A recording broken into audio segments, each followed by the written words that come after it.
ಶಿರ್ಸಿ ಹಾವೇರಿ ಹೆದ್ದಾರಿ ಬಂದ್. ಬಿಸಿಲಕೊಪ್ಪದಲ್ಲಿ ಜನರ ಉಗ್ರ ಹೋರಾಟ, ಟ್ರಾಫಿಕ್ ಜಾಮ್.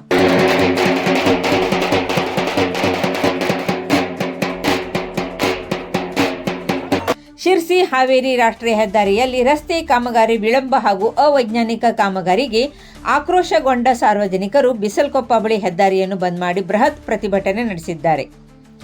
ಬದುಕಿಗಾಗಿ ಹೋರಾಟ ಹೆಸರಿನಲ್ಲಿ ನಡೆದ ಈ ಪ್ರತಿಭಟನೆಯಲ್ಲಿ ಸಾವಿರಾರು ಜನ ಭಾಗವಹಿಸಿದ್ದು, ಯಾವುದೇ ವಾಹನಗಳಿಗೂ ಸಂಚಾರಕ್ಕೆ ಅವಕಾಶ ನೀಡದೆ ರಸ್ತೆ ತಡೆ ಮಾಡಲಾಗಿದೆ.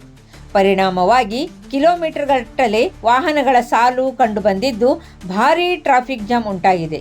ಪ್ರತಿಭಟನಾಕಾರರು ಜಿಲ್ಲಾಧಿಕಾರಿ ಸ್ಥಳಕ್ಕೆ ತಕ್ಷಣ ಭೇಟಿ ನೀಡಿ ಸಮಸ್ಯೆ ಆಲಿಸಬೇಕೆಂದು ಪಟ್ಟು ಹಿಡಿದಿದ್ದಾರೆ. ಜನಪ್ರತಿನಿಧಿಗಳು, ಅಧಿಕಾರಿಗಳು ಹಾಗೂ ಗುತ್ತಿಗೆದಾರರ ವಿರುದ್ಧ ತೀವ್ರ ಆಕ್ರೋಶ ವ್ಯಕ್ತಪಡಿಸಿದ ಜನರು ಹೆದ್ದಾರಿ ಕಾಮಗಾರಿಯ ಅವ್ಯವಸ್ಥೆಯನ್ನು ಖಂಡಿಸಿ ಧಿಕ್ಕಾರ ಕೂಗಿದ್ದಾರೆ. ಸ್ಥಳಕ್ಕೆ ಎಸಿ ಚಂದ್ರಶೇಖರ್ ಹಾಗೂ ತಹಶೀಲ್ದಾರ್ ಪಟ್ಟರಾಜ್ ಗೌಡ ಭೇಟಿ ನೀಡಿ ಪ್ರತಿಭಟನಾಕಾರರೊಂದಿಗೆ ಮಾತುಕತೆ ನಡೆಸಿದರು. ಜನರು ಮನವೊಲಿಕೆಗೆ ಒಪ್ಪದೆ ಡಿಸಿ ಬರುವವರೆಗೂ ಹೋರಾಟ ಮುಂದುವರಿಸುವುದಾಗಿ ಎಚ್ಚರಿಸಿದ್ದಾರೆ. ಬಿರು ಬಿಸಿಲಿನ ನಡುವೆಯೂ ನೂರಾರು ಮಹಿಳೆಯರು ಸಹ ಪ್ರತಿಭಟನೆಯಲ್ಲಿ ಭಾಗವಹಿಸಿದ್ದು, ಸ್ಥಳದಲ್ಲಿ ಬಿಗುವಿನ ವಾತಾವರಣ ನಿರ್ಮಾಣವಾಗಿದೆ. ಯಾವುದೇ ಅಹಿತಕರ ಘಟನೆ ನಡೆಯದಂತೆ ಪೊಲೀಸ್ ಬಿಗಿ ಬಂದೋಬಸ್ತ್ ಮಾಡಲಾಗಿದೆ. ಇದೀಗ ಪ್ರತಿಭಟನೆ ಮತ್ತಷ್ಟು ತೀವ್ರಗೊಳ್ಳುವ ಲಕ್ಷಣಗಳು ಕಾಣಿಸುತ್ತಿದ್ದು, ಇದು ಆರಂಭ ಮಾತ್ರ. ಸಮಸ್ಯೆ ಬಗೆಹರಿಸದಿದ್ದರೆ ಹೋರಾಟ ಇನ್ನಷ್ಟು ಗಂಭೀರಗೊಳ್ಳುತ್ತದೆ ಎಂದು ಪ್ರತಿಭಟನಾಕಾರರು ಖಡಕ್ ಎಚ್ಚರಿಕೆ ನೀಡಿದ್ದಾರೆ. ಒಟ್ಟಾರೆ ಶಿರ್ಸಿ ಹಾವೇರಿ ಹೆದ್ದಾರಿ ವಿಚಾರ ಇದೀಗ ದೊಡ್ಡ ಮಟ್ಟದ ಜನ ಆಂದೋಲನವಾಗಿ ರೂಪಾಂತರಗೊಂಡಿದ್ದು, ಪರಿಸ್ಥಿತಿ ಕ್ಷಣ ಕ್ಷಣಕ್ಕೂ ತೀವ್ರಗೊಳ್ಳುತ್ತಿದೆ.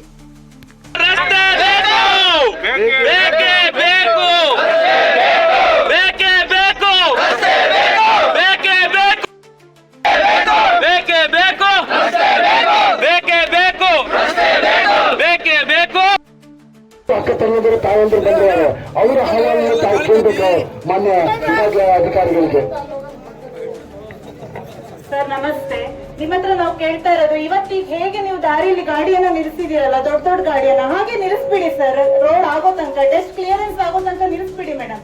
ನಮ್ ಪ್ರಾಬ್ಲಮ್ ನೋಡಿ, ನಮ್ಮಲ್ಲಿ ವಯಸ್ಸಾದ ತಂದೆ ತಾಯಿಗಳಿದ್ದಾರೆ, ಅತ್ತೆ ಮಾವಂದಿರಿದ್ದಾರೆ, ಸಣ್ಣ ಸಣ್ಣ ಮಕ್ಕಳಿದ್ದಾರೆ.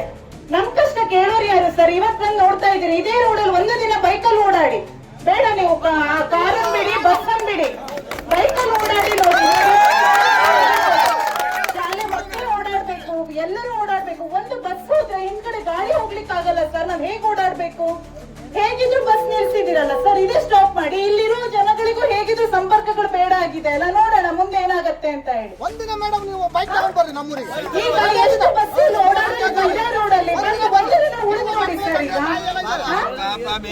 ನೀವು ಕಾರಲ್ಲಿ ಬಂದ್ರಲ್ಲ, ಅದೇ ಬೈಕಲ್ಲಿ ಹೋಗಿ ನೋಡಿ ಸರ್, ಏನ್ ಪ್ರಾಬ್ಲಮ್ ಅಂತ ಗೊತ್ತಾಗತ್ತೆ. ಒಂದು ಮಳೆ ಬರ್ಲಿ ಹೇಗಾಗತ್ತೆ.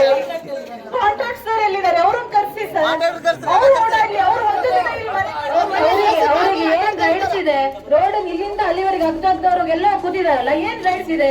ಸಾರ್ವಜನಿಕರ ಬಗ್ಗೆ ಏನಾದ್ರು ಯೋಚನೆ ಮಾಡಿದ್ರ? ಅವರು ದೂರದಲ್ಲಿ ಸಾಯ್ತಾ ಇರೋರು ನಾವು ಸರ್. ನಿಮ್ಗೆ ಏನ್ ಗೊತ್ತಾಗ್ತದೆ ಹೇಳಿ?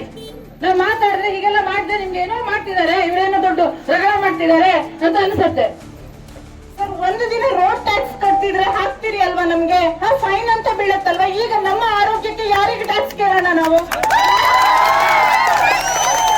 ನಮಗೆ ಮೆಡಿಕಲ್ ಅಶ್ಯೂರೆನ್ಸ್ ಕೊಡ್ತೀರಾ ನೀವು? ನಮ್ಗೆ ಇಷ್ಟು ದಿನದ ಹಾಸ್ಪಿಟಲ್ ಚಾರ್ಜ್ ನೀವು ಭರಿಸ್ತೀರಾ ನಮ್ಗೆ? ನಮ್ಮ ಮಕ್ಕಳನ್ನ ಆರೋಗ್ಯದ ನೀವು ನೋಡ್ತೀರಾ ಹೇಳಿ ಸರ್? ನಮ್ಗೀಗ ಯಾರು ಭರಿಸ್ತಾರೆ ಈಗ ನಮ್ ನೋವನ್ನ?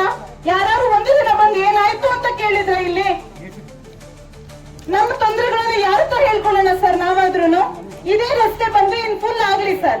ಇನ್ನು ರೋಡ್ ಆಗ್ಲಿತ್ತೆ, ಹೇಗಿದ್ರು ಹೇಳ್ತಿದ್ರಲ್ಲ 9 ಕಿಲೋಮೀಟರ್ ಇನ್ಶೂರ್ ಕೊಡ್ತೀವಿ, ರೋಡ್ ಆಗತ್ತೆ 15 ಡೇಸ್ ಗಳಲ್ಲಿ ಆಗತ್ತೆ ಅಂತ ಹೇಳ್ತಿದ್ದೀರಲ್ಲ ಸರ್. ಆ 15 ಡೇಸ್ ಈ ರೋಡ್ ಅನ್ನ ಬಂದೇ ಮಾಡ್ಬಿಡಿ, ಫುಲ್ ಕ್ಲಿಯರೆನ್ಸ್ ಮಾಡಿ. ಹೇಗೆ ದೇವಿ ಮನೆಗೆ ಆಡ್ತೋ ಅದೆಲ್ಲ ಕ್ಲಿಯರೆನ್ಸ್ ಮಾಡಿ ಕೊಟ್ರಲ್ಲ, ಹಾಗೆ ಇದನ್ನ ಮಾಡ್ಕೊಡಿ. ಅವರಿಗೆ ಹೆಂಡತಿ ಮಕ್ಕಳು ತಂದೆ ತಾಯಿ ಇದಾರೋ ಇಲ್ಲ ಸರ್? ನಮ್ಗೆ ಬೇಕಾಗಿದ್ದ ತಂದೆ ತಾಯಿ ಇಲ್ದೇನೆ ಹುಟ್ಟು ಬಂದಿದಾರ ಗೊತ್ತಿಲ್ಲ. ಯಾಕಂದ್ರೆ ಅವ್ರಿಗೆ ಈ ಪರಿಸ್ಥಿತಿ ಗೊತ್ತಾಗಬೇಕಲ್ಲ, ಅವ್ರಿಗಿಲ್ಲ ಅಂದ್ರೆ ನಾವೇನ್ ಮಾಡ್ಬೇಕು? ನಾವು ಕೇಳ್ತಾ ಇರೋದು ಒಂದು ಪಿಡಿನ ಮತ್ತು ಡಿಸಿ ಅವ್ರನ್ನ. ಅವರ ತಂದೆ ತಾಯಿನಿದ್ರೆ ಇದೇ ರೋಡಲ್ಲಿ ಕರ್ಕೊಂಡು ಹೋಗ್ತಿದ್ರ? ಈಗ ಇಷ್ಟು ದಿವಸ ಶಾಲೆಗಳು ಸ್ಟಾರ್ಟ್ ಇಲ್ಲಾಗಿತ್ತು, ಈಗೆಲ್ಲ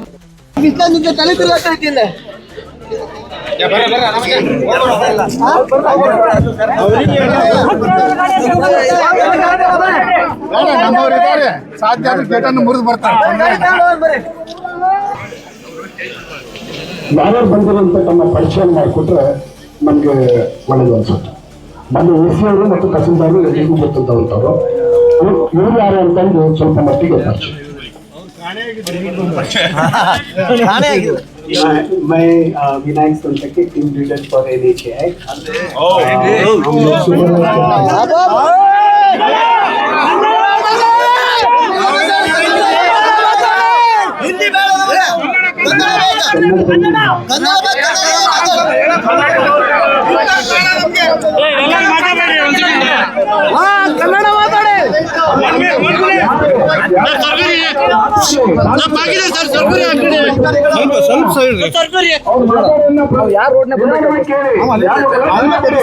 ನನಗೇನು ಉತ್ತರ ಇಲ್ಲ.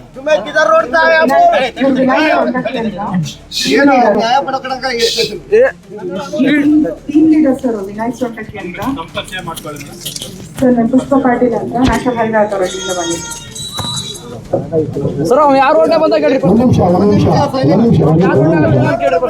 ನಮ್ಮ ಸಹಾಯಕ ಆಯುಕ್ತರು ಬಂದರೆ ತಹಸೀಲ್ದಾರ್ ಬಂದರೆ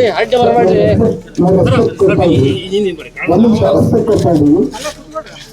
ನಾವು ಕೇಳೋದು ಮನೆ ಯಜಮಾನರಲ್ಲ, ಮಕ್ಕಳನ್ನೆಲ್ಲ, ಮೊಮ್ಮಕ್ಕಳನ್ನೆಲ್ಲ ಕರ್ಕೊಂಬಂದಾರಂದ್ರೆ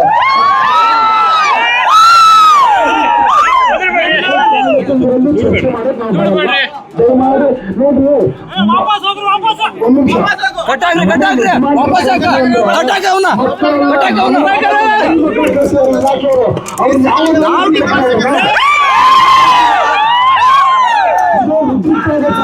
ಇದು ನಾವು ನೋಡ್ರಿ, ನಮ್ಮ ಜೀವ ಹೋಗುವಂತಿಲ್ಲ, ಇಲ್ಲ ಸರ್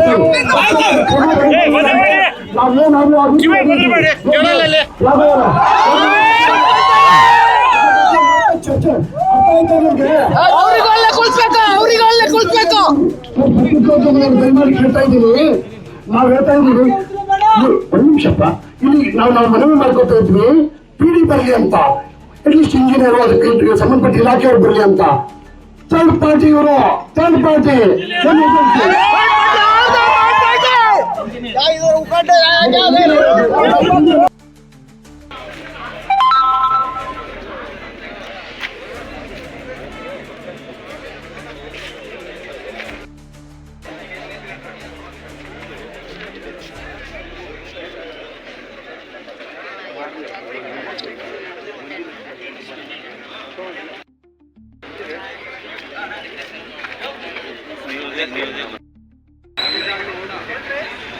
ಎಲ್ಲ ಹೋರಾಟಗಾರರು ಹಾಗೂ ಮಹನೀಯರಿಗೂ ಕೂಡ ನಾವು ಸ್ವಾಗತ ಕೊಡ್ತೇವೆ. ಅದೇ ರೀತಿಯಾಗಿ ನಮಗೆ ಸಹಕರಿಸಲು ಬಂದಂತ, ಇವತ್ತು ನೀವು ನೋಡ್ತಾ ಇದ್ದೀರಾ ಈ ರೋಡ್ ಎಷ್ಟು ಹದಗೆಟ್ಟಿದೆ ಅಂತ ಅಂದ್ರೆ, ಈ ರೋಡಲ್ಲಿ ನಮ್ಮ ಮಕ್ಕಳು ಹೇಗೆ ಓಡಾಡ್ತಾ ಇದ್ದಾರೆ. ಈ ಕಾಲೇಜು ಉತ್ತಮವಾದ ಹೋರಾಟ, ಈ ನಮ್ಮ ರಕ್ಷಣೆ, ನಮ್ಮ ಬದುಕು, ನಮ್ಮ ಆರೋಗ್ಯ ಅಂತಕ್ಕಂತ ಒಂದು ಹಾಗೆ ಶಾಂತಿಯುತವಾಗಿ ಈ ಒಂದು ಹೋರಾಟವನ್ನು ನಡೆಸಿಕೊಳ್ಬೇಕಾಗಿ ತಮ್ಮಲ್ಲಿ ವಿನಂತಿ ಮಾಡಿಕೊಳ್ತಾ ಇದ್ದೇನೆ.